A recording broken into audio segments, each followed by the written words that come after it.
ಆಗ ಹಾರಿಬಿತ್ತು ಟಿಂಬ. ಎದುರುಗಿದ್ದ ಗರ್ಭಕೋಣೆಯ ಗೋಡೆಗೆ ಅಪ್ಪಳಿಸಿ ನೆಲಕ್ಕೆ ಬಿತ್ತು ಟಿಂಬ. ಅದರ ಕಡುಗೆಂಪು ಕಣ್ಣುಗಳು ವ್ಯಗ್ರವಾಗಿದ್ದವು. ನೋವಿಗಿಂತ ಹೆಚ್ಚಾಗಿ ಸಿಟ್ಟು ಮೈದುಂಬಿದಂತಾಗಿ ಅದು ಆಕ್ರೋಶದಿಂದ ಕಿಟಾರನೆ ಕಿರುಚಿಕೊಂಡಿತು. ಶಾಸ್ತ್ರಿಗಳು ವಿಭ್ರಾಂತಗೊಂಡದ್ದೇ ಆವಾಗ. ತಮ್ಮನ್ನು ಹೀಗೆ ಕತ್ತಲಲ್ಲಿ ಹಣಿಯುತ್ತಿರುವ ಪ್ರಾಣಿಯಾದರೂ ಯಾವುದು ಎಂಬುದು ಅವರಿಗೆ ಗೊತ್ತಾಗುತ್ತಿರಲಿಲ್ಲ. ಅವರ ಎರಡೂ ಕಣ್ಣು ಹೋಗಿಬಿಟ್ಟಿದ್ದವು. ಶಬ್ದ ಮಾತ್ರ ಸ್ಫುಟವಾಗಿ ಕೇಳಿಸಿತ್ತು. ಶಬ್ದ ಗರ್ಭಗುಡಿಯ ದಿಕ್ಕಿನಿಂದಲೇ ಬರುತ್ತಿದೆ. ತಾವು ಮುಂದಕ್ಕೆ ಹೋಗುವುದು ಸರಿಯಾ? ಹಾಗಂತ ಅವರು ಯೋಚಿಸಿ ಹೆಜ್ಜೆ ಎತ್ತಿಡುವಷ್ಟರಲ್ಲೇ ಟಿಂಬ ಅವರ ಮೇಲಕ್ಕೆ ಹಾರಿ ಕುತ್ತಿಗೆಗೆ ಬಾಯಿ ಹಾಕಿತು. ಮೈ ಹಿಗ್ಗಿಸಿದಾಗಿನ ಅದರ ಗಾತ್ರ, ಬಿಗಿ, ಆ ಹಿಡಿತ, ತಾಕತ್ತು, ಹಲ್ಲುಗಳ ಮೊನಚೇನು ಎಂಬುದು ಶಾಸ್ತ್ರಿಗಳಿಗೆ ತಕ್ಷಣ ಗೊತ್ತಾಗಿ ಹೋಯಿತು. ಅವಚಿಕೊಂಡ ಟಿಂಬ ಮೈಯಿಂದ ವಿಪರೀತ ಅಸಹ್ಯಕರವಾದ ವಾಸನೆ ಬರುತ್ತಿತ್ತು. ಅದರ ಉಗುರುಗಳು ಶಾಸ್ತ್ರಿಗಳ ಭುಜಗಳನ್ನು ಕದಲಲಾಗದಂತೆ ಹಿಡಿದಿದ್ದವು. ಅದು ನೇರವಾಗಿ ಕುತ್ತಿಗೆಯ ಮೃದುವಾದ ಭಾಗದಲ್ಲಿ ತನ್ನ ಮೊನಚಾದ ಹಲ್ಲುಗಳನ್ನು ನಾಟಿ ಮಾಂಸ ದೊಗೆಯತೊಡಗಿತು. ಶಾಸ್ತ್ರಿಗಳ ಕೊರಳಿನಿಂದ ಗೊರಗೊರನೆ ಶಬ್ದ ಹೊರಟ ಮರುಕ್ಷಣ ಅವರ ದೈತ್ಯ ದೇಹ ನೆಲಕ್ಕೆ ಕುಸಿಯಿತು. ಆಗ ಬಿತ್ತು ಭೂಮಿಗೆ ಸೂರ್ಯನ ಮೊದಲ ಕಿರಣ. ಪ್ರದೋಷ್ ಪಕ್ಕಕ್ಕೆ ತಿರುಗಿ ತಾಯಿಯನ್ನು ತಬ್ಬಿಕೊಂಡ. ನಿದ್ದೆಯಲ್ಲಿದ್ದ ಕವಿತಾ ಅವನನ್ನು ಹತ್ತಿರಕ್ಕೆಳೆದುಕೊಂಡಳು. ಅಂಥ ಪ್ರಾಣಾಂತಿಕವಾದ ಜ್ವರವೊಂದು ಬಂದದ್ದು ನಿಜವೇನಾ ಎಂದು ಆಶ್ಚರ್ಯಪಡುವಷ್ಟು ಪ್ರದೋಷ್ ಚೇತರಿಸಿಕೊಂಡಿದ್ದ. ಸಾಂದೀಪನಿ ಕೂಗಿದರು ಅಹೋಬಲ ನಾರಾಯಣ ಶಾಸ್ತ್ರಿಗಳು. ಆ ಮನೆಯ ಬಾಗಿಲು ತಕ್ಷಣಕ್ಕೆ ತೆರೆದುಕೊಳ್ಳಲಿಲ್ಲ. ಜಯನಗರದ 8ನೇ ಕ್ಲಾಸಿನ 6ನೇ ಮೇನ್ನ ಎಡದ ಸಾಲಿನಲ್ಲಿನ ಪುಟ್ಟ ಮನೆಯದು. ಮನೆಗೆ ಗೋಪಿಚಂದನದ ಬಣ್ಣವಿತ್ತು. ಬಾಗಿಲಿಗೆ ತಿಳಿನೀಲಿ. ಬೆಳಗ್ಗೆ 8 ಗಂಟೆಯಾಗಿರಬಹುದು. ಕಾಂಪೌಂಡಿನ ಬಾಗಿಲು ತೆಗೆದುಕೊಂಡು ಒಳಬಂದಿದ್ದರು ಅಹೋಬಲ ನಾರಾಯಣ ಶಾಸ್ತ್ರಿಗಳು. ಒಳಗಿದ್ದವರಿಗೆ ಅವರ ಕೂಗು ಕೇಳಿಸಿರಲಿಲ್ಲ. ರೇಡಿಯೋದಲ್ಲಿ ಯಾವುದೋ ಹಾಡು ಮೂಡಿ ಬರುತ್ತಿತ್ತು. ಅಹೋಬಲ ನಾರಾಯಣ ಶಾಸ್ತ್ರಿಗಳು ಮತ್ತೊಮ್ಮೆ ಕೂಗಿದರು, ಅಮ್ಮ, ಸಾಂದೀಪನಿ. ಈ ಬಾರಿ ಅವರ ದನಿ ದೊಡ್ಡದಾಗಿತ್ತು, ಹೆಚ್ಚು ಸ್ಫುಟವಾಗಿತ್ತು. ಸ್ವಲ್ಪ ಹೊತ್ತಿನಲ್ಲೇ ಆ ಮನೆಯ ಬಾಗಿಲು ತೆರೆದುಕೊಂಡಿತು. ಕಾಣಿಸಿದ್ದು ಸುಮಾರು 58ರ ವಯಸ್ಸಿನ ನರಸಿಂಹಮೂರ್ತಿಗಳು. ಗಡ್ಡ ಮೀಸೆಗಳಿಲ್ಲದ ಶುಭ್ರವಾದ ಮುಖ, ತಲೆಗೂದಲು ಕೊಂಚ ಹಿಂದಕ್ಕೆ ಸರಿದಿದ್ದವು. ಮನೆಯಲ್ಲಿರುವಾಗ ಉಡುವ ಬಿಳಿಯ ಅಡ್ಡಪಂಚೆಯನ್ನಷ್ಟೇ ಉಟ್ಟಿದ್ದರು. ಹೆಗಲಿಗೆ ಜನಿವಾರ. ಅವರ ಕನ್ನಡಕದ ಹಿಂದಿನ ಕಣ್ಣುಗಳಲ್ಲಿ ಪ್ರಶ್ನೆ ಇತ್ತು. ನಮಸ್ಕಾರ, ನನ್ನ ಹೆಸರು ಅಹೋಬಲ ನಾರಾಯಣ ಶಾಸ್ತ್ರಿ ಅಂತ. ಓಕಳೀಪುರದಲ್ಲಿ ಇರ್ತೇನೆ. ಜಾತಕಗಳ ಅಧ್ಯಯನ ಮಾಡುವುದು ಹವ್ಯಾಸ. ಉಪಜೀವನಕ್ಕೂ ಅದು ಆಗುತ್ತೆ ಅನ್ನಿ. ಮಗ ಬ್ಯಾಂಕಿನಲ್ಲಿದ್ದಾನೆ. ನಾನು ಸಾಂದೀಪಿನಿಯನ್ನು ಕಾಣಬೇಕಾಗಿತ್ತು. ಬಾಗಿಲಲ್ಲೇ ನಿಂತು ತಡವರಿಸದೇ ಹೇಳಿದರು ಅಹೋಬಲ ನಾರಾಯಣ ಶಾಸ್ತ್ರಿಗಳು. ಬನ್ನಿ ಬನ್ನಿ, ಸಾಂದೀಪನಿ ಇದ್ದಾಳೆ. ಬನ್ನಿ ಕೂತ್ಕೊಳ್ಳಿ. ಅವಳಿನ್ನೂ ಓದೋ ಹುಡುಗಿ. ಈಗಲೇ ನಾವು ಮದುವೆ ಬಗ್ಗೆ ಯೋಚನೆ ಮಾಡಿಲ್ಲ ಅಂದರು ನರಸಿಂಹಮೂರ್ತಿಗಳು. ಅಚ್ಚುಕಟ್ಟಾದ ವರಾಂಡದಲ್ಲಿ ಕಟಾಂಜನದ ಪಕ್ಕದಲ್ಲಿ ಹಾಕಿದ್ದ ಕುರ್ಚಿ ತೋರಿಸಿ ತಾವೊಂದು ಕುರ್ಚಿಯಲ್ಲಿ ಕುಳಿತರು. ಗೊತ್ತಿದೆ ನರಸಿಂಹಮೂರ್ತಿಗಳೇ, ನಿಮ್ಮ ಮಗಳದು ಉತ್ತರಾಷಾಢ ನಕ್ಷತ್ರ, ಮಕರ ರಾಶಿ, ಅಪರೂಪದ ಗ್ರಹಕೂಟಗಳಿರುವ ಜಾತಕ. ಅವಳ 7ನೆಯ ವಯಸ್ಸಿನಲ್ಲೇ ಅಲ್ಲವೇ ನಿಮಗೆ ಬಡ್ತಿ ಸಿಕ್ಕು ಸ್ಥಾನಪಲ್ಲಟವಾಗಿದ್ದು. ಅವಳು ಋತುಮತಿಯಾದಾಗ ನೀವು ಈ ಮನೆ ತಗೊಂಡ್ರಿ. ಅವಳ 16ನೇ ಹುಟ್ಟುಹಬ್ಬದ ದಿನ ನಿಮ್ಮ ಮಗ ವಿದೇಶಕ್ಕೆ ಹೋದ. ನಾನು ಹೇಳ್ತಿರೋದು ನಿಜ ತಾನೇ? ಕೇಳಿದರು ಶಾಸ್ತ್ರಿಗಳು. ನರಸಿಂಹಮೂರ್ತಿಗಳಿಗೆ ಮಾತೇ ಹೊರಡಲಿಲ್ಲ. ಅವರು ಹೆಂಡತಿಯನ್ನು ಕರೆದರು. ಶಾಸ್ತ್ರಿಗಳ ಪರಿಚಯ ಮಾಡಿಕೊಟ್ಟರು. ಆಗ ತಾನೇ ಶಾಸ್ತ್ರಿಗಳು ಹೇಳಿದುದನ್ನು ಆಕೆಯೂ ಕೇಳಿಸಿಕೊಂಡಿದ್ದರು. ದಂಪತಿಗಳ ಮುಖದಲ್ಲಿ ಆಶ್ಚರ್ಯವಿತ್ತು. ಶಾಸ್ತ್ರಿಗಳು ಹೇಳಿದುದರಲ್ಲಿ ಒಂದೇ ಒಂದು ತಪ್ಪು ಇರಲಿಲ್ಲ. ಅಷ್ಟರಲ್ಲಿ ಒಳಮನೆಯಿಂದ ಹೊರಬಂದಳು ಸಾಂದೀಪನಿ. ಅವಳನ್ನು ನೋಡಿದ ಅಹೋಬಲ ನಾರಾಯಣ ಶಾಸ್ತ್ರಿಗಳಿಗೆ ಒಂದು ಕ್ಷಣಕ್ಕೆ ಅವಕ್ಕಾಗಿದ್ದರು. 17 ವರ್ಷದ ಹುಡುಗಿ ಸಾಂದೀಪನಿ. ಅರಳಿ ನಿಂತ ಸೇವಂತಿಗೆ ಹೂವಿನಂತಿದ್ದಳು. ಎತ್ತರದ ನಿಲುವು, ನೀಳನಾಸಿಕ, ಪುಟ್ಟ ಬಾಯಿ, ದೊಡ್ಡ ದೊಡ್ಡ ಕಣ್ಣು, ಹಾಲಿಗೆ ಅರಿಸಿನ ಬೆರೆತಂತಿತ್ತು ಮೈಬಣ್ಣ. ಆಗಷ್ಟೇ ಸ್ನಾನ ಮಾಡಿ ಬರುವ ಮುನ್ನ ಹಣೆಗಿಟ್ಟುಕೊಂಡು ಬಂದಿದ್ದ ಅವಳಿಗೆ ದೊಡ್ಡವರಿಗೆ ನಮಸ್ಕಾರ ಮಾಡಮ್ಮ ಅಂತ ತಂದೆ ಅಂದದ್ದು ಕೇಳಿಸಿತು. ವರಾಂಡದ ಮಧ್ಯದಲ್ಲಿ ನಿಂತು ಮಟ್ಟಸವಾಗಿ ದಾವಣಿಯ ಸೆರಗು ಸಿಕ್ಕಿಸಿಕೊಂಡು ಲಂಗದ ನೆರಿಗೆ ಮುದುರಿಕೊಂಡು ಶಾಸ್ತ್ರಿಗಳಿಗೆ ಕಾಲು ಮುಟ್ಟಿ ನಮಸ್ಕರಿಸಿದ್ದಳು. ಬೆನ್ನ ಮೇಲೆ ಕಡುಗಪ್ಪನೆಯ ದೊಡ್ಡ ಜಡೆ ಮಲಗಿತ್ತು. ಪ್ರತಿಯೊಂದರಲ್ಲೂ ವಿಜಯಿಯಾಗು ಮಗಳೇ ಎಂದು ನಿಚ್ಚಳವಾದ ಸ್ಫುಟವಾದ ದನಿಯಲ್ಲಿ ಆಶೀರ್ವದಿಸಿದ್ದರು. ಸಾಂದೀಪನಿಯ ತಂದೆ ನರಸಿಂಹಮೂರ್ತಿಗಳಿಗೆ ಕೊಂಚ ಆಶ್ಚರ್ಯವಾಗಿತ್ತು. ಸಾಮಾನ್ಯವಾಗಿ ಹಿರಿಯರು ಆಶೀರ್ವದಿಸುವಾಗ ಬೇಗನೆ ಕಲ್ಯಾಣವಾಗಲಿ ಅಂತ ಹೆಣ್ಣು ಮಕ್ಕಳಿಗೆ ಆಶೀರ್ವಾದ ಮಾಡುತ್ತಾರೆ. ಆದರೆ ಈ ಹಿರಿಯರು ವಿಜಯಿಯಾಗು ಅನ್ನುತ್ತಿದ್ದಾರೆ. ತಮ್ಮ ಮಗಳು ಅಂತ ಯಾವ ಯುದ್ಧಕ್ಕೆ ಹೋಗಬೇಕಾಗಿದೆ? ಕೂತ್ಕೋ ತಾಯಿ ಅಂದವರೇ ಪಕ್ಕದ ಇನ್ನೊಂದು ಕುರ್ಚಿಯಲ್ಲಿ ಸಾಂದೀಪನಿಯನ್ನು ಕೂಡಿಸಿಕೊಂಡರು. ಅವಳನ್ನು ನೋಡಿದ ಮೇಲೆ ಅವರ ಮನಸ್ಸು ಪ್ರಫುಲ್ಲಗೊಂಡಿತ್ತು. ರಾತ್ರಿ ಇಡೀ ಕಾಡಿದ ತಳಮಳ, ಬೆಳಗಿನ ಜಾವದ ಭಾವಾತಿರೇಕ ಎರಡೂ ಸ್ಥಿಮಿತಕ್ಕೆ ಬಂದಿದ್ದವು. ನೋಡು ಮಗು, ನನ್ನ ಹೆಸರು ಅಹೋಬಲ ನಾರಾಯಣ ಶಾಸ್ತ್ರಿ ಅಂತ. ಓಕಳೀಪುರದಲ್ಲಿ ಇರ್ತೇನೆ. ಜಾತಕ ನೋಡುವ ವೃತ್ತಿ ನನ್ನದು. ಹಾಗಂತ ಭವಿಷ್ಯ ಹೇಳೋನು ಅಂದುಕೋಬೇಡ. ನನ್ನ ಪಾಡಿಗೆ ನಾನು ನನ್ನ ವಿದ್ಯೆ ಮುಂದುವರಿಸಿಕೊಂಡು ಬಂದಿದ್ದೀನಿ. ಇವತ್ತು ಅದ್ಯಾವ ಪ್ರೇರಣೆಯೋ ಗೊತ್ತಿಲ್ಲ, ನಿನ್ನನ್ನು ಹುಡುಕಿಕೊಂಡು ಬರೋ ಹಾಗೆ ಮಾಡಿದ್ದೆ. ಎಲ್ಲವೂ ಆ ಮಹಾತಾಯಿ ಕಾಮಾಖ್ಯ ದೇವಿಯ ಆದೇಶ. ನಿನ್ನಿಂದ ಕೆಲವು ಕೆಲಸಗಳು ಆಗೋಕ್ಕಿವೆ. ನೀನು ಬೇಡವೆಂದರೂ ಅವು ಆಗ್ತವೆ. ಇವತ್ತಿನಿಂದ 3 ವರ್ಷದ ತನಕ ನೀನು ಬೇಡವೆಂದರೂ ನಿನಗೆ ಗುರುವು ನಾನು. ಇದರಲ್ಲಿ ಹೆದರಿಕೊಳ್ಳುವಂತಹದೇನೂ ಇಲ್ಲ. ಸದ್ಯಕ್ಕೆ ನಾನು ಹೇಳಿಕೊಡುವ ಒಂದು ಶ್ಲೋಕ ಪ್ರತಿನಿತ್ಯ ಮಲಗುವ ಹೊತ್ತಿಗೆ ಹೇಳಿಕೊಂಡರೆ ಸಾಕು. ನೀನು ಮಾಡಿದ ಪ್ರಯತ್ನಗಳೆಲ್ಲವೂ ಫಲಿಸುತ್ತವೆ.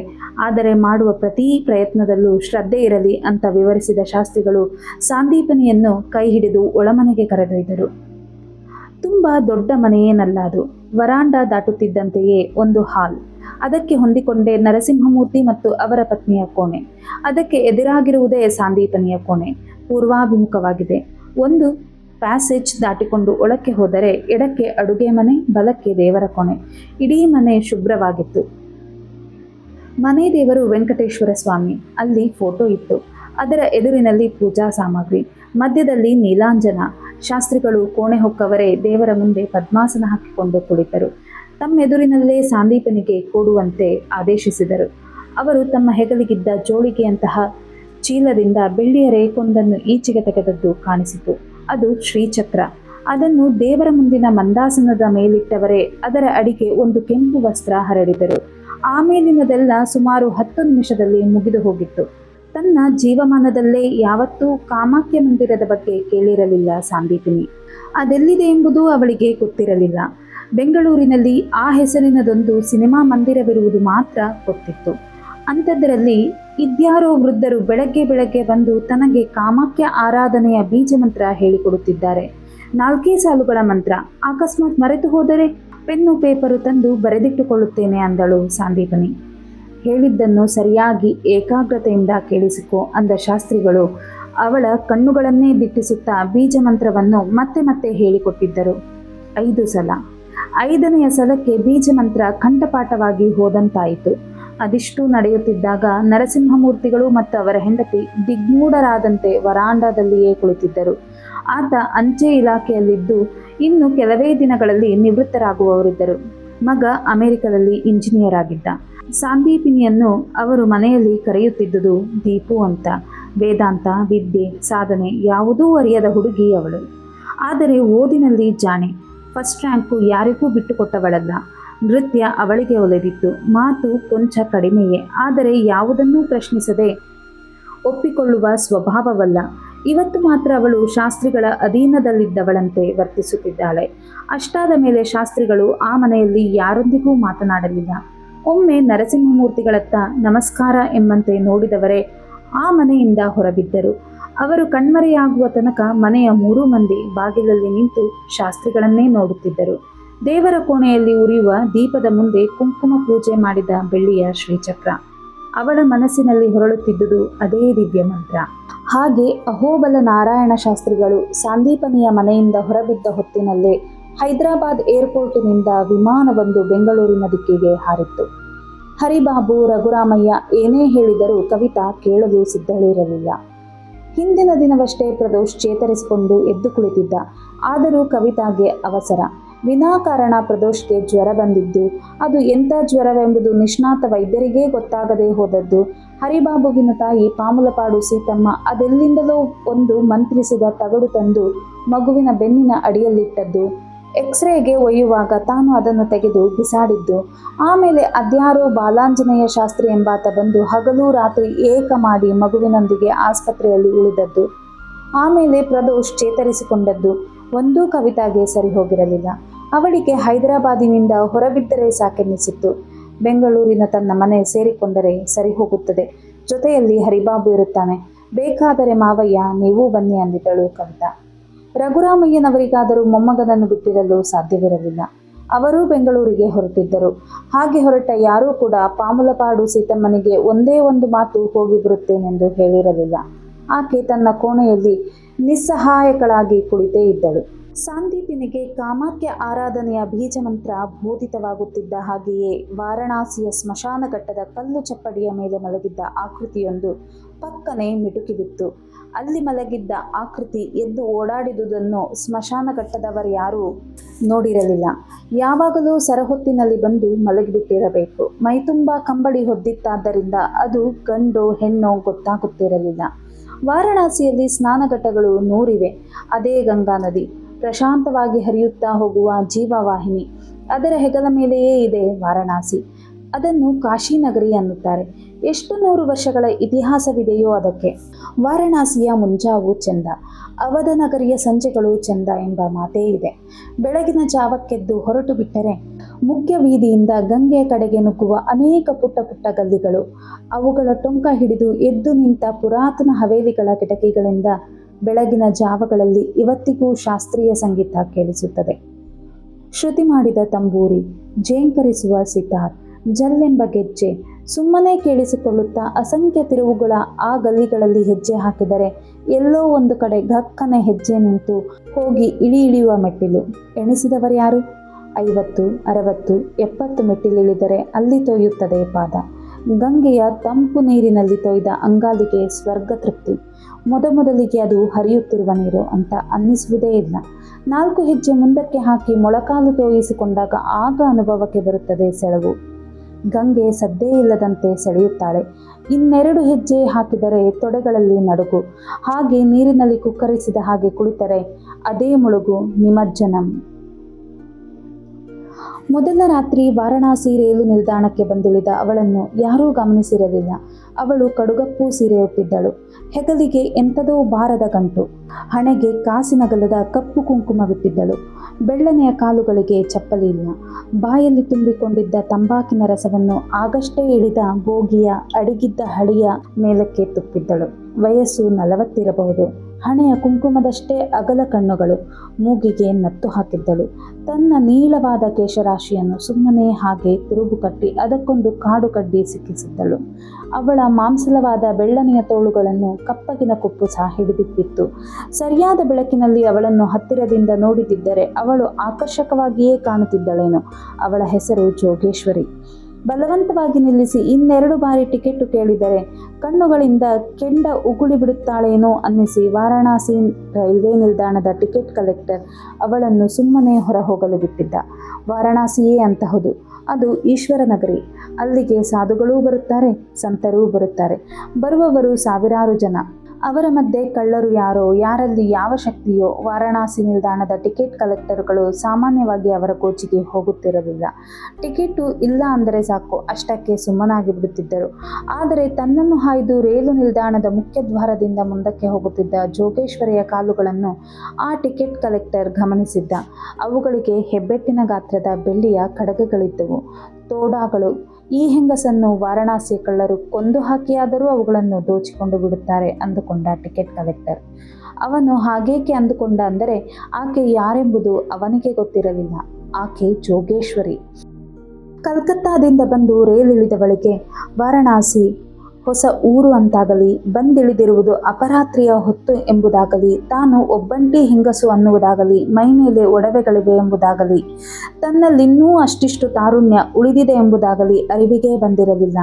ಮಂಕು ಬೀದಿ ದೀಪಗಳ ಬೆಳಕಿನಲ್ಲಿ ಅವಳು ಹೆಗಲಿಗಿದ್ದ ಗಂಟಿನೊಂದಿಗೆ ನೆಮ್ಮದಿಯಾಗಿ ನಡೆದು ಹೋಗತೊಡಗಿದಳು. ಮುಖ್ಯ ಬೀದಿಗಳೆಲ್ಲ ಮುಗಿದು ಸ್ಮಶಾನ ಘಟ್ಟದ ಗಲ್ಲಿ ಬಲಕ್ಕೆ ಹೊರಳಿಕೊಂಡಿತ್ತು. ಅದೊಂದು ಇರುಕಾದ ತಿರುವುಗಳ ಗಲ್ಲಿ. ಎಷ್ಟು ಚಿಕ್ಕ ಗಲ್ಲಿ ಎಂದರೆ ಎದುರಿನಿಂದ ಒಂದು ಬಲವಾದ ದೊಡ್ಡ ಗಾತ್ರದ ಎಮ್ಮೆ ಬಂದರೆ ಅದನ್ನು ಪಕ್ಕಕ್ಕೆ ಸರಿಸಿ ಹಾಯ್ದು ಹೋಗುವುದೂ ಕಷ್ಟ. ರಾತ್ರಿ ಆದ್ದರಿಂದ ಅಲ್ಲಿ ಸಂದಣಿ ಇರಲಿಲ್ಲ. ಅಂಗಡಿ ಮುಂಗಟ್ಟುಗಳೂ ಬಾಗಿಲು ಹಾಕಿದ್ದವು. ಗಲ್ಲಿಯ ತಿರುವುಗಳಲ್ಲಿ ಅಲ್ಲೊಂದು ಇಲ್ಲೊಂದು ದನ ಮಲಗಿದ್ದವು.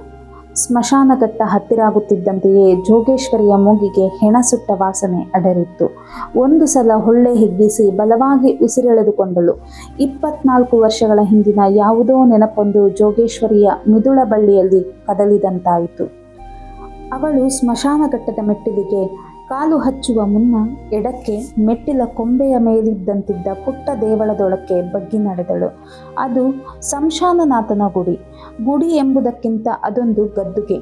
ಸಂಶಾನನಾಥನನ್ನು ನಿತ್ಯ ಪೂಜಿಸುವ, ಅಲ್ಲಿ ಹವನಕುಂಡದಲ್ಲಿನ ಬೆಂಕಿ ನಂದದಂತೆ ನೋಡಿಕೊಳ್ಳುವ, ಕೊರಡು ಉರಿಸುವ ಶವಗಳಿಗೆ ಬೆಂಕಿ ಎತ್ತಿಕೊಡುವ ಬಾಬಾ ಒಬ್ಬನು ಸದಾ ಅಲ್ಲೇ ವಾಸಿಸುತ್ತಾನೆ. ಅವನಿಗೆ ಸ್ಮಶಾನಘಟ್ಟವೇ ಮನೆ. ಮೈ ಮೇಲೆ ಲಂಗೋಟಿಯ ಹೊರತು ಮತ್ತೇನೂ ಇರದು. ಶವಗಳಿಂದ ತೆಗೆದಿಟ್ಟ ಬಟ್ಟೆಯನ್ನೇ ಉಡುತ್ತಾನೆ. ಅದೇ ಕೂಳು ಉಣ್ಣುತ್ತಾನೆ. ಸ್ಮಶಾನಕ್ಕೆ ಯಾರೇ ಬರಲಿ ಅವನ ಅನುಮತಿ, ಆಶೀರ್ವಾದ ಮುಖ್ಯ. ಈಗ ವಾರಣಾಸಿಯ ಸ್ಮಶಾನಘಟ್ಟದ ಸಂಶಾನನಾಥ್ ಮಂದಿರದ ಉಸ್ತುವಾರಿಯಲ್ಲಿರುವಾತನ ಹೆಸರು ಬಾಬಾ ನಾಗಾನಾಥ್. ಈತನಿಗೆ ಮುಂಚೆಯೂ ಸಂಶಾನನಾಥ್ನ ಪೂಜೆಗೆ ಬಾಬಾಗಳಿದ್ದರು. ಈತನ ನಂತರವೂ ಗದ್ದುಗೆಗೆ ಮತ್ತೊಬ್ಬ ಬಾಬಾ ನೇಮಕಗೊಳ್ಳುತ್ತಾನೆ. ಜೋಗೇಶ್ವರಿ ಬಾಬಾ ನಾಗಾನಾಥ್ನ ಪಾದ ಮುಟ್ಟಿ ನಮಸ್ಕರಿಸಿದಳು. ಗಾಢ ನಿದ್ರೆಯಲ್ಲಿದ್ದ ಆತನ ದೇಹ ಸಣ್ಣಗೆ ಕಂಪಿಸಿತು. ಅಷ್ಟೇ, ಎಚ್ಚರವಾಗಲಿಲ್ಲ. ದೇವಳದಲ್ಲಿನ ಜಗುಲಿಯ ಮೇಲೆ ಬಾಬಾ ನಾಗಾನಾಥ ತನ್ನ ಪೇಲವವಾದ ಮೈ ಚಾಚಿಕೊಂಡು ಮಲಗಿದ್ದ. ಹವನಕುಂಡದಲ್ಲಿ ಕೊರಡು ಸಣ್ಣಗೆ ಉರಿಯುತ್ತಿತ್ತು. ಮೆಟ್ಟಿಲಿಳಿದು ಹೋದ ಜೋಗೇಶ್ವರಿ ದೇವಳದ ಮಧ್ಯದಲ್ಲಿದ್ದ ಸಂಶಾನನಾಥ್ನಿಗೆ ನಮಸ್ಕರಿಸಿದಳು. ತುಟಿಗಳಲ್ಲಿ ಮಂತ್ರವೊಂದು ಸ್ಫುರಿಸಿತ್ತು. ಅರ್ಧ ಉರಿದ ಕೊರಡಿನ ತುದಿಯಿಂದ ಬೂದಿ ತೆಗೆದುಕೊಂಡವಳೆ ಹಣೆಗೆ ತನ್ನ ದೊಡ್ಡ ಕುಂಕುಮದ ಕೆಳಭಾಗಕ್ಕೆ ಇರಿಸಿಕೊಂಡು ಹೆಗಲ ಗಂಟು ಹೊತ್ತುಕೊಂಡು ದೇವಳದಿಂದ ಹೊರಬಿದ್ದಳು. ಅಲ್ಲೇ ಸಂಶಾನನಾಥ್ ಮಂದಿರದ ಮುಂದೆಯೇ ಚಿತೆಯೊಂದು ಧಗಧಗಿಸಿ ಉರಿಯುತ್ತಿತ್ತು. ಆದರೆ ಇವತ್ತು ಚಿತೆಗಳು ಹೆಚ್ಚಾಗಿಲ್ಲ ಅಂದುಕೊಂಡಳು ಜೋಗೇಶ್ವರಿ. ಮೆಟ್ಟಿಲಿಳಿಯುತ್ತಿದ್ದರೆ ಮೈಯ ಭಾರ, ಬಳಲಿಕೆಗಳು ಅವಳಿಗೆ ಅರಿವಿಗೆ ಬರುತ್ತಿದ್ದವು. ಒಂದು ಹಿತವಾದ ಸ್ನಾನ ಮಾಡಿ ಮೈಮರೆತು ನಿದ್ರೆ ಮಾಡಿ ದಿನಗಳೇ ಆದವು. ರೈಲಿನಲ್ಲಿ ಬರುತ್ತಿದ್ದುದು ನಿದ್ದೆಯೇ ಅಲ್ಲ, ಅದು ಜೂಗರಿಕೆ. ಆದರೆ ಈಗ ಜೋಗೇಶ್ವರಿ ಸ್ಮಶಾನಘಟ್ಟಕ್ಕೆ ಬಂದಿದ್ದಾಳೆ. ತನ್ನ ಮನೆಗೆ. 24 ವರ್ಷಗಳಿಂದ ತನಗೆ ಸ್ಮಶಾನವೇ ಅಲ್ಲವೇ ಮನೆ. ಕೊನೆಯ ಮೆಟ್ಟಿಲು ತಲುಪಿ ಸ್ನಾನಘಟ್ಟದ ಅಂಗಳದಿಂದ 10 ಮಾರು ಎಡಕ್ಕೆ ನಡೆದಳು. ಅಲ್ಲೂ ಒಂದು ಚಿತೆ ಆಗಷ್ಟೇ ಉರಿದು ಮಲಗಿತ್ತು. ಅಲ್ಲಿ ಹಿತವಾದ ಕತ್ತಲಿತ್ತು. ಒಂದು ಚಿಕ್ಕ ನಿಟ್ಟುಸಿರಿನೊಂದಿಗೆ ಹೆಗಲ ಮೇಲಿನ ಗಂಟು ಇಳಿಸಿದಳು ಜೋಗೇಶ್ವರಿ. ಮೊದಲು ಸೀರೆಯ ಸೆರಗು ತೆಗೆದು ಹಾಕಿ ಕುಚ್ಚು ಸಡಲಿಸಿಕೊಂಡಳು. ಕಪ್ಪನೆಯ ಹತ್ತಿ ಸೀರೆಯನ್ನು ಬಿಚ್ಚಿ ಮುದ್ದೆ ಮಾಡಿ ಪಕ್ಕಕ್ಕಿಟ್ಟಳು. ಆನಂತರ ಲಂಗ, ಕುಪ್ಪುಸಕ್ಕೆ ಕೈ ಹಾಕುವ ಹೊತ್ತಿಗಾಗಲೇ ಅವಳಿಗೆ ಎಂಥದೋ ಬಿಡುಗಡೆಯ ಭಾವ. 4 ಗುಂಡಿ ಬಿಡಿಸುವುದರೊಂದಿಗೆ ಕುಪ್ಪುಸವೂ ಮುದ್ದೆಯಾಗಿತ್ತು. ಅವಳೀಗ ನಗ್ನ. ನದಿ ಸಮ್ಮುಖದಲ್ಲಿ ಉರಿಯುವ ಚಿತೆಯಿಂದ ಅನತಿ ದೂರದಲ್ಲಿ ಕೂದಲ ಮುಡಿ ಬಿಚ್ಚಿಕೊಂಡು ದಿವ್ಯ ಏಕಾಂತದಲ್ಲಿ ಹಿತವಾದ ಕತ್ತಲಿನಲ್ಲಿ ನಗ್ನ ಜೋಗೇಶ್ವರಿ ಕಣ್ಣೆದುರಿಗೆ ಗಂಗೆ ಹರಿಯುತ್ತಿದ್ದಳು. ಪ್ರತಿನಿತ್ಯ 100 ಹೆಣ ಬೆರೆತರೂ, ಬೂದಿ ಕದರಿದರೂ, ಅಸ್ಥಿ ನಿಮಜ್ಜನವಾದರೂ ಗಂಗೆ ಮಾತ್ರ ನಿಷ್ಕಲ್ಮಶಳೆ. ಅವಳೆಡೆಗೆ ತನ್ನ ನಗ್ನ ಶರೀರ ನಡೆಯುತ್ತಿದೆ. ಶರೀರದ ವಯಸ್ಸು 40 ಇರಬಹುದು. ಆದರೆ ಸಾಧನೆಗಳ ಮೈಲಿಗಲ್ಲು ಲೆಕ್ಕ ಹಾಕಿದರೆ ಬರೀ 24.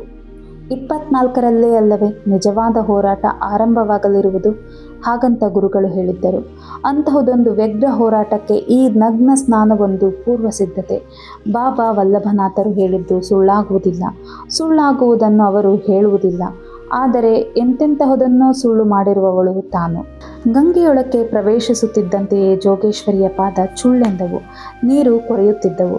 ಹೊಕ್ಕುಳಲ್ಲಿ ಉರಿಯುತ್ತಿರುವ ಬೆಂಕಿಯ ಮುಂದೆ ಅದ್ಯಾವ ಚಳಿ. ಒಮ್ಮೆ ತಲೆ ಕೊಡವಿದವಳೆ ತನ್ನ ಅಚ್ಚ ಬಿಳುಪಿನ ದೇಹವನ್ನು ಮುಂದಕ್ಕೆ ತೊಯ್ಯಿಸಿದಂತೆ ಮಾಡಿ ನೀರೊಳಕ್ಕೆ ಈಸುಬಿದ್ದಳು. ಗಂಗೆಯಲ್ಲಿ ಭರ್ತಿ ಸೆಳವು.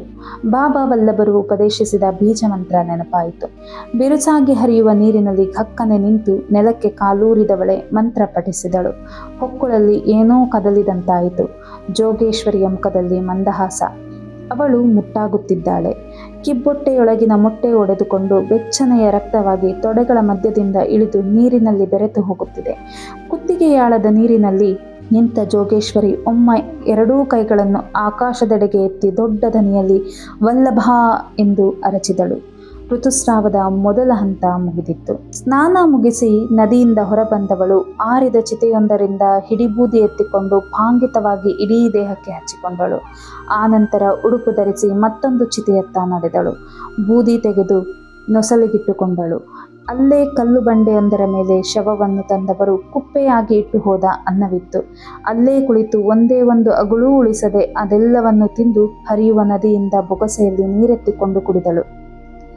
ಆನಂತರ ಒಂದು ಚಪ್ಪಡಿ ಹುಡುಕಿ ಅದರ ಮೇಲೆ ಕಂಬಳಿ ಹೊದ್ದುಕೊಂಡು ಅಂಗಾತ ಮಲಗಿದವಳಿಗೆ ಗಾಢ ನಿದ್ರೆ. ಹಾಗೆ 3 ದಿನ ಕಳೆದಿದ್ದಳು ಜೋಗೇಶ್ವರಿ. 3ನೆಯ ಬೆಳಗ್ಗೆ ಮಾತ್ರ ಯಾರೋ ಚಾವಟಿಯಿಂದ ಬೀಸಿ ಹೊಡೆದರೇನೋ ಎಂಬಂತೆ ಎಚ್ಚರವಾಗಿತ್ತು. ಅಲ್ಲಿ ಸಾವಿರಾರು ಮೈಲಿಗಳ ದೂರದಲ್ಲಿ ಅಹೋಬಲ ನಾರಾಯಣ ಶಾಸ್ತ್ರಿಗಳು ಸಾಂದೀಪನಿ ಎಂಬ ಹುಡುಗಿಗೆ ಕಾಮಾಖ್ಯ ಉಪಾಸನೆಯ ಬೀಜಮಂತ್ರವನ್ನು ಬೋಧಿಸಿದ್ದರು. ಅದು ಜೋಗೇಶ್ವರಿಗೆ ಸಹ್ಯವಾಗಿರಲಿಲ್ಲ. ವಲ್ಲಭ ಎಂಬ ಕೂಗು ಅವಳ ಗಂಟಲಿನಿಂದ ಹೊರಬಿದ್ದಿತ್ತು. ಎದ್ದು ಕುಳಿತ ಜೋಗೇಶ್ವರಿಯನ್ನು ಸ್ಮಶಾನ ಘಟ್ಟದಲ್ಲಿದ್ದವರ್ಯಾರೂ ಗಮನಿಸಿರಲಿಲ್ಲ. ಅವಳು ಎದ್ದು ತನ್ನ ಕಂಬಳಿ ಮಡಚಿಟ್ಟಳು. ಹೆಗಲ ಗಂಟು ಅಲ್ಲೇ ಬಂಡೆಯ ಮೇಲೆ ಉಳಿದಿತ್ತು. ಸ್ಮಶಾನ ಘಟ್ಟದಲ್ಲಿ ಬೆಳಗ್ಗೆ ಬೆಳಗ್ಗೆಯೇ 5-6 ಚಿತೆಗಳು ಉರಿಯುತ್ತಿದ್ದವು. ಹೊಸ ಶವಗಳು ರಾಮ್ ನಾಮ್ ಸತ್ತಿ ಎಂಬ ಉದ್ಘೋಷದೊಂದಿಗೆ ಒಂದಾದ ಮೇಲೊಂದರಂತೆ ಬರುತ್ತಲೇ ಇದ್ದವು. ಮೆಟ್ಟಿಲಿಳಿದು ಹೋಗಿ ಇದ್ದುದರಲ್ಲೇ ನೀರು ಸ್ವಲ್ಪ ಸ್ವಚ್ಛವಾಗಿದ್ದ ಕಡೆ ಬಾಗಿ ನಿಂತು ಮುಖ ತೊಳೆದಳು ಜೋಗೇಶ್ವರಿ. 3 ದಿನದ ಹಿಂದೆ ಅವಳು ವಾರಣಾಸಿಗೆ ಬಂದಾಗ ಹರಿಯುತ್ತಿದ್ದಷ್ಟೇ ಪ್ರಶಾಂತವಾಗಿ ಹರಿಯುತ್ತಿತ್ತು ಗಂಗೆಯ ಉದ್ದಕ್ಕೂ ಹೀಗೆ ಚಪ್ಪಡಿ ಮೆಟ್ಟಿಲು ಹಾಸಿದ ಸ್ನಾನಘಟ್ಟಗಳಿವೆ.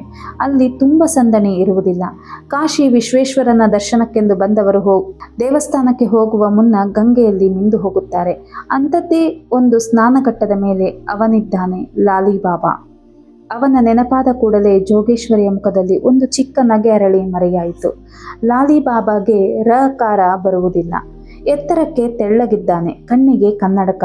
ಎಷ್ಟು ದಿನಗಳಿಂದ ಬೆಳೆಸಿದ ಜಟೆಯೋ. ಎಕ್ಕೆ ಗಿಡದ ಹಾಲು ಸುರಿದುಕೊಂಡು ಜಟೆಯಲ್ಲಿ ಗಂಟುಗಂಟಾಗುವಂತೆ ಮಾಡಿಕೊಂಡಿದ್ದಾನೆ. ಮೊಳಕೈಯುದ್ದದ ಗಡ್ಡ, ಅದು ಗಂಟು ಕಟ್ಟಿದೆ. ಒಂದು ಲಂಗೋಟಿಯಷ್ಟೇ ಇಟ್ಟುಕೊಂಡು ಓಡಾಡುತ್ತಾನೆ.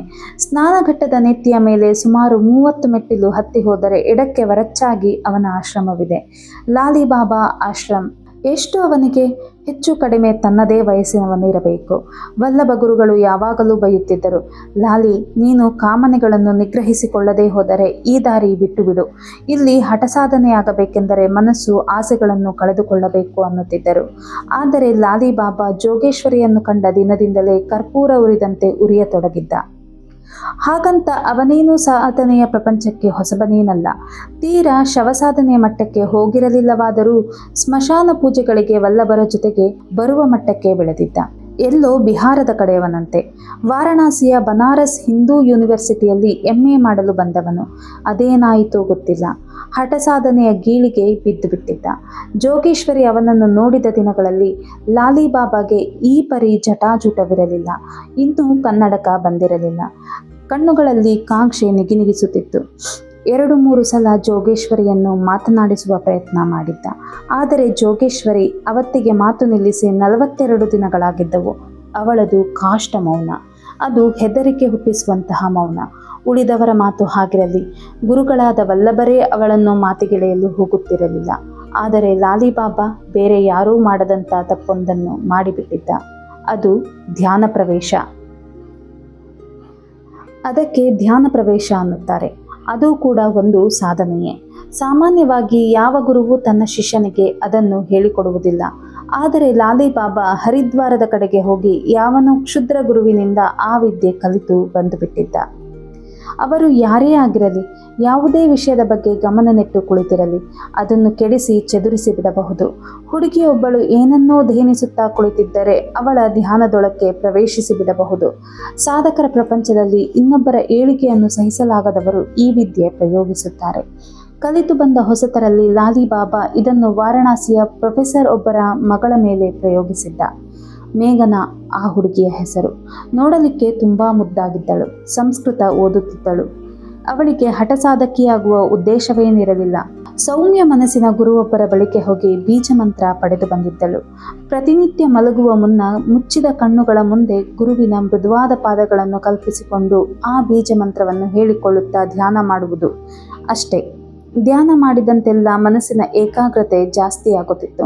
ಮೊದಲೇ ಹುಡುಗಿ ಸೌಂದರ್ಯವತಿ, ಒಳ್ಳೆಯ ಎತ್ತರ, ಹಾಲಿಗೆ ಅರಿಶಿನ ಬಿದ್ದಂತಹ ಮೈಬಣ್ಣ, ಕಡುಗಪ್ಪು ಕಣ್ಣು, ದೊಡ್ಡ ಜಡೆ. ರಾತ್ರಿ ಎಲ್ಲರೂ ಮಲಗಿದ ಮೇಲೆ ನಿಮೀಲಿತ ನೇತ್ರಳಾಗಿ ಧ್ಯಾನಕ್ಕೆ ಕುಳಿತಳೆಂದರೆ ಅದು ಎಷ್ಟು ಹೊತ್ತೋ. ಅಂಥ ಹುಡುಗಿಯ ಧ್ಯಾನದೊಳಕ್ಕೆ ಲಾಲಿಬಾಬಾ ಪ್ರವೇಶ ಮಾಡಲಾರಂಭಿಸಿದ್ದ. ಅವನಿಗೂ ಆಗ ಚಿಕ್ಕ ವಯಸ್ಸು, ಈಗಿನಷ್ಟು ತೆಳ್ಳಗಿರಲಿಲ್ಲ. ಗಂಗೆಯನ್ನು ಈಜಿ ದಾಟಿ ಎದುರಿಗಿನ ಮರಳ ಬಯಲಲ್ಲಿ ಕುಳಿತು ಪದ್ಮಾಸನ ಹಾಕಿ ಕಣ್ಣು ಮುಚ್ಚಿದನೆಂದರೆ ಪ್ರಯೋಗ ಪ್ರಾರಂಭವಾದಂತೆಯೇ. ಮೊದಲೆಲ್ಲ 10-15 ನಿಮಿಷ ಗಮನ ಕೇಂದ್ರೀಕರಿಸುವ ಹೊತ್ತಿಗೆ ದಣಿವಾಗಿ ಹೋಗುತ್ತಿತ್ತು. ಅಲ್ಲಿ ಮನೆಯ ಮಹಡಿಯ ಮೇಲಿನ ಕೋಣೆಯಲ್ಲಿ ಪದ್ಮಾಸನ ಹಾಕಿ ಧ್ಯಾನಕ್ಕೆ ಕುಳಿತ ಹುಡುಗಿ ಮೇಘನಾ ಸಣ್ಣಗೆ ಕಂಪಿಸುತ್ತಿದ್ದಳು. ಏನೋ ಅಸಹನೆ. ಪ್ರಶಾಂತವಾದ ಕೊಳದೊಳಕ್ಕೆ ಕಲ್ಲು ಬಿದ್ದಂತೆ, ಮೂಗಿಗೆ ಯಾವುದೋ ಅಹಿತಕರ ವಾಸನೆಗಳು ಅಡರಿದಂತಾಗುತ್ತಿದ್ದವು. ಕೆಲವೊಮ್ಮೆ ಥಟ್ಟನೆ ಧ್ಯಾನ ಮುಗಿಸಿ ಎದ್ದು ಬಿಡುತ್ತಿದ್ದಳು. ಆನಂತರ ನಿದ್ರೆಯಲ್ಲೂ ಅಸೌಖ್ಯ, ಏನೋ ತಳಮಳ, ಯಾವುದೋ ಮುಖ ಕಾಣಿಸಿಕೊಂಡಂತಾಗುತ್ತಿತ್ತು. ಅವಳು ಅವತ್ತೇ ಹೋಗಿ ತನ್ನ ಗುರುಗಳಿಗೆ ಕೇಳಿಬಿಟ್ಟಿದ್ದರೆ ಚೆನ್ನಾಗಿತ್ತು. ಆಧ್ಯಾತ್ಮದ ಸಾಧನೆಯ ಹಾದಿಯಲ್ಲಿರುವವರಿಗೆ ಈ ಹಠ ಸಾಧಕರು ಮಾಡುವ ಇಂಥ ವಿದ್ಯೆಗಳ ಬಗ್ಗೆ ಸೂಕ್ಷ್ಮವಾಗಿ ಗೊತ್ತಿರುತ್ತದೆ. ನಿನ್ನ ವಿಷಯದಲ್ಲಿ ಧ್ಯಾನ ಪ್ರವೇಶ ಪ್ರಯೋಗವಾಗುತ್ತಿದೆ ಮಗಳೇ ಅಂತ ಅವರು ಎಚ್ಚರಿಸಿಬಿಟ್ಟಿರುತ್ತಿದ್ದರು. ಆದರೆ ಮೇಘನಾ ಆರಂಭದಲ್ಲಿ ಕೆಲವು ದಿನ ಉಪೇಕ್ಷೆ ಮಾಡಿದಳು. ಆಮೇಲೆ ಪರೀಕ್ಷೆಗಳು ಬಂದವು.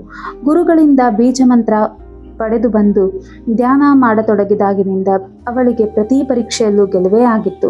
ಯಾವುದೋ ಪ್ರೇರಣೆಗೆ ಒಳಗಾದವಳಂತೆ ತನ್ಮಯಳಾಗಿ ಪರೀಕ್ಷೆ ಬರೆದು ಬರುತ್ತಿದ್ದಳು. ಆದರೆ ಈ ಬಾರಿ ಅದು ಸಾಧ್ಯವಾಗಿರಲಿಲ್ಲ. ಅವಳು ತಕ್ಷಣ ಗುರುಗಳ ಬಳಿಗೆ ಓಡಿದಳು. ಆದರೆ ಗುರುಗಳು ದಕ್ಷಿಣ ಭಾರತದ ಕಡೆಗೆ ಹೊರಟು ಹೋಗಿದ್ದರು. ಅವರು ಪರಿವ್ರಾಜಕರು. ಅವರನ್ನು ಸಂಪರ್ಕಿಸುವುದು ಹೇಗೆ? ಮೇಘನಾ ಕಂಗಾಲಾಗಿದ್ದಳು. ಧ್ಯಾನದ ಹೊರತು ಅವಳಿಗೆ ಬೇರೆ ಮಾರ್ಗವಿರಲಿಲ್ಲ. ಆದರೆ ಬೀಜಮಂತ್ರವೇ ತೊಡಕಾಗಿ ತೊದಲುವಂತಾಗುತ್ತಿತ್ತು. ಕಣ್ಣು ಮುಚ್ಚಿ ಗುರುವಿನ ಪಾದ ಕಲ್ಪಿಸಿಕೊಂಡರೆ ಅಲ್ಲಿ ಯಾವುದೋ ಯುವಕನ ಮುಖ ಅಡ್ಡ ಬಂದಂತೆ. ತನ್ನ ಮನಸ್ಸೇ ಕಲುಷಿತವಾಯಿತಾ? ಮೇಘನಾಗೆ ಉತ್ತರ ಗೊತ್ತಿರಲಿಲ್ಲ. ಉತ್ತರ ಗೊತ್ತಾಗುವುದರೊಳಗಾಗಿ ಅವಳ ಧ್ಯಾನದೊಳಕ್ಕೆ ಲಾಲಿಬಾಬಾ ಪ್ರವೇಶ ಮಾಡಿಬಿಟ್ಟಿದ್ದ.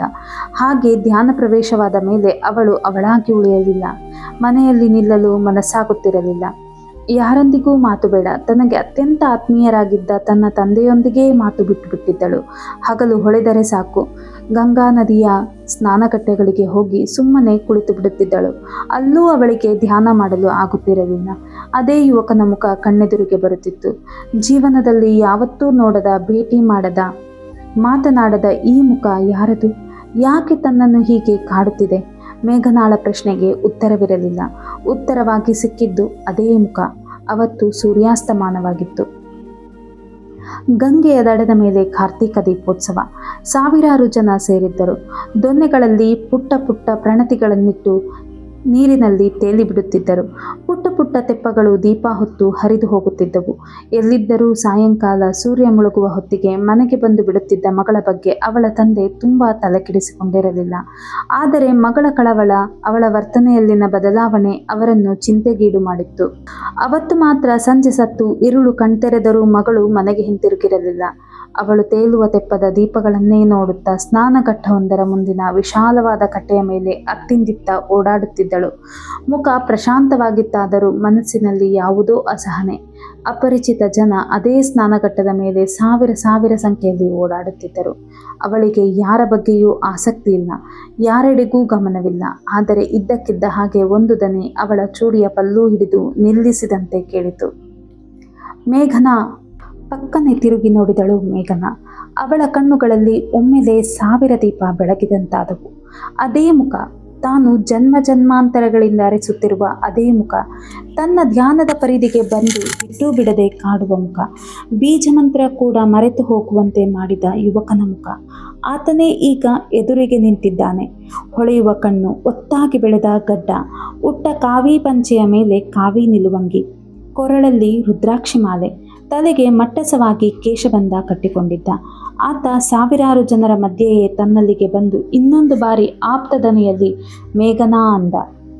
ಜನ್ಮದಲ್ಲೆಂದೂ ಆಗಿರದಂಥ ರೋಮಾಂಚನವಾಯಿತು.